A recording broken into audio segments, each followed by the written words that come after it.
So for this breakdown, we're going to go back a week to when San Francisco played Jacksonville.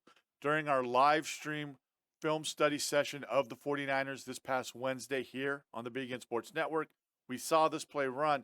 And today I didn't see that the 49ers ran this particular play or a variation of it against the Buccaneers. So I wanted to break it down and bring it to you because it's going to cause so many problems for defenses going forward. And I'm just going to run the play so you can get an idea of what's happening. I want you to pay attention to the motion, the routes, how the defense responds to it, and then we're just going to come back and break it all down for you guys so you can see exactly what it is that's happening.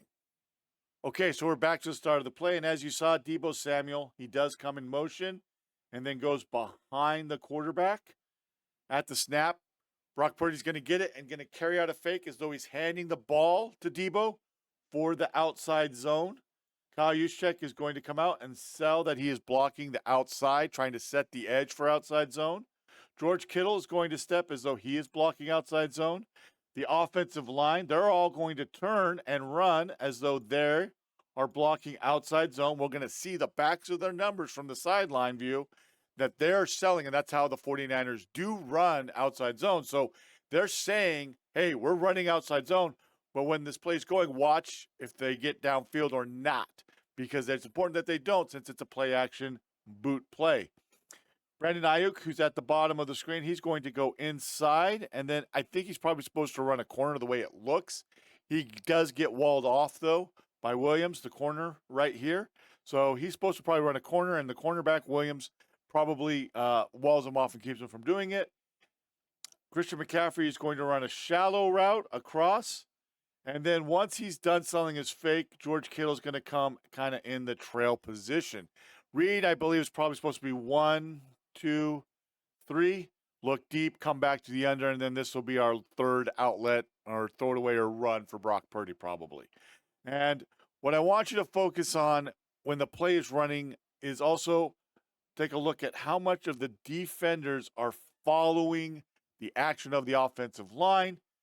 If not for Rayshawn Jenkins, number 2, who is a safety for the Jaguars, number 44, Trevon Walker, and even Cisco, who is the other safety right here, this play probably would have gone for bigger. So let's go ahead and run the play. And I'm going to start stop, just so you guys know. I'm going to start stop as things are happening so that we can talk through what is going on. So we get the motion. And remember, I said we were going to see the numbers of all the players selling that it's outside zone. That's what's happening, and this is how the 49ers run it. Notice, none of them are actually going downfield. They've just turned the shoulders, and that's telling the Jacksonville Jaguars defenders, hey, it's outside zone. Trevon Walker does a good job staying home. Let's go ahead and run it again. Keep running it. As you can see, Brock Purdy flips the hips and throws it around, flips his hips and throws it to McCaffrey. Let's go ahead and run it again for you guys. And we're just going to run from the sideline again. Notice how many of the defenders, I'm going to stop it right here, okay? Notice how many of the defenders are in this circle. Now, don't count him. 1, 2, 3, 4, 5, 6, 7 defenders are inside this circle. I don't count Jenkins. The circle just went a little wide. You've got 4 defenders outside that. And so, again, as I've probably beating a dead horse, if Jenkins is not in man coverage, this should go bigger. Because if the Jaguars had been in zone coverage, the corner might not have seen McCaffrey running back or would have been more worried about the deep ball, and there was no one there for where McCaffrey was. So it might have been one-on-one against a safety. Let's go ahead and take a look at it from the end zone view so you'll get a good idea as well of what's happening that Purdy is looking at. I want you to focus on this particular view on how Purdy gets his eyes snapped around. And when he sees that he's got pressure coming in his face, he's just going to immediately get it out to McCaffrey because McCaffrey's open. Let's go back. Run the play again so you guys can see. Watch everybody running. This is just a really good job at this play.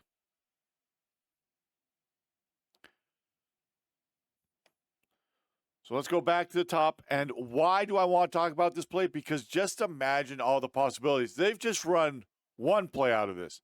Now you can run the outside zone. You sold play action boot. Okay. Now he comes across. Let's go play action boot. Let's actually run the outside zone, not play action boot. Let's actually run the outside zone. Let's run power with Kyle Juszczyk up the middle, right? Everybody's looking at Deebo Samuel running with the ball. Hey, let's run power to the inside. Let's go play action fake instead of a boot. You have Ayuk come inside like he would and then burst across and throw it to him deep over here. I mean, there's just so much that can be done with it just off of this one action. If you're a defense, you have to spend time preparing for this play and then not only prepare for it, but you might have to talk through all these possible things that are going to come off of it. And that's why I wanted to talk about it, because when you're putting together a game plan and putting together plays, you need to be able to build upon them. Okay, it's not just, oh, hey, that was a great play and that's it. Now you build upon them. I did a breakdown video of Oregon actually doing that against Arizona State. They put on film a particular play, and then against Arizona State, they gave the same look. And instead of it being a run, it was instead a pass that went for a touchdown, just due to that. So I want to say good luck to defenses if this is the kind of motion that you're getting. This is the reason you're seeing a lot more type of motion being done by offenses, because it's causing confusion for defenses, because now they have to make sure that they're adjusting to where the motioning player is going. Are they being out leveraged? Are they covering? Is everybody sure of where they're supposed to go? And if not, that's where you get breakdowns. And if not for a good job by a safety for the Jaguars, this play could have been bigger. Hopefully you guys enjoyed this video. If you did, please make sure to leave a like. Make sure to subscribe. I want to give a special shout out to all of our members who are booster level and above for their support of this channel. If you wish to have your name on the end screen just like this, make sure to join at the booster member level. Link to that is down below. And on the end screen as well, there is a recommended video. Most likely that will be another breakdown video. We'll see you next time.